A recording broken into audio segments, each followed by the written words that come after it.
Bonjour, youpi, c'est le printemps. Et le printemps, c'est le retour des barbecues, mais surtout le retour des fleurs. Et comment garder un souvenir de ces plantes qui sortent de terre? Bien sûr, vous pouvez mettre une webcam connectée et les surveiller en permanence.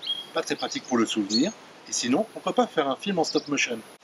Et en cherchant sur internet, on a trouvé ce petit jouet. C'est un petit appareil photo planté dans le sol qui va régulièrement prendre des photos du bosquet.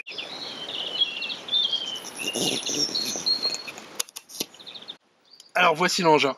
C'est un appareil photo signé de chez Brio, très basique. Dedans, vous avez juste l'objectif, un bouton marche-arrêt et une possibilité de régler l'appareil, soit pour des prises lointaines, soit en mode macro, si vous êtes juste devant une fleur. C'est tout.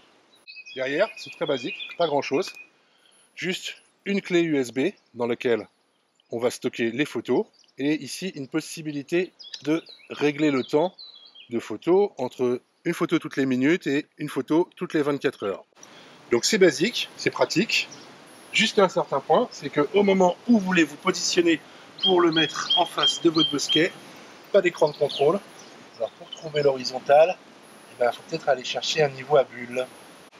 Et de même, comme il n'y a pas de possibilité de mise au point, on n'est jamais bien sûr de ce qu'on va voir à l'arrivée sur l'image. La seule possibilité, c'est de retirer l'appareil, retirer la clé et d'aller vérifier ça sur son ordinateur. J'aurais bien aimé un petit écran, ça aurait bien facilité les choses. L'appareil est alimenté par 4 piles qui lui donnent normalement une autonomie de plusieurs mois. À nouveau, il faut compter dessus parce que comme il n'y a pas d'écran, on ne sait toujours pas si ça marche bien ou pas. En fonction du laps de temps entre deux images, ça va remplir plus ou moins la carte. Il va falloir penser à la vider tous les 1 mois ou 2. Au passage, vérifier les piles. Pour le mettre en route, il suffit d'appuyer ici. Est-ce que c'est en route? Il y a des diodes pour le savoir. Le problème, c'est que dehors, on ne les voit pas. Ça vient de faire un petit bip, mais dehors, on n'entend pas vraiment non plus. Donc on espère que c'est en route. Et si ça marche, ça va prendre donc des photos toutes les heures que je vais pouvoir récupérer ensuite sur la clé USB.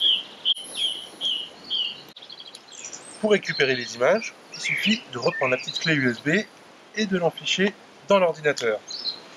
Ici, on a accès à un logiciel de montage et de réglage des images. Seulement problème, il ne marche que sur PC. Alors pour ce qui est des réglages, il faudra obligatoirement passer par le PC, notamment pour désactiver la prise d'image de nuit, parce que sinon vous vous retrouvez avec la majorité des images qui sont noires et qu'il faudra enlever à la main.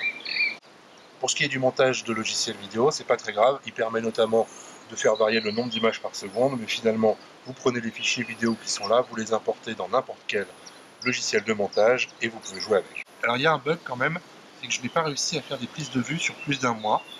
Au bout d'un mois, l'enregistrement s'arrête. Et voilà les petites fleurs qui poussent.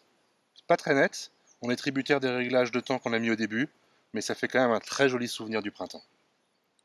Comme ça prend des photos tout seul, c'est aussi très pratique pour s'aider à la mode des selfies.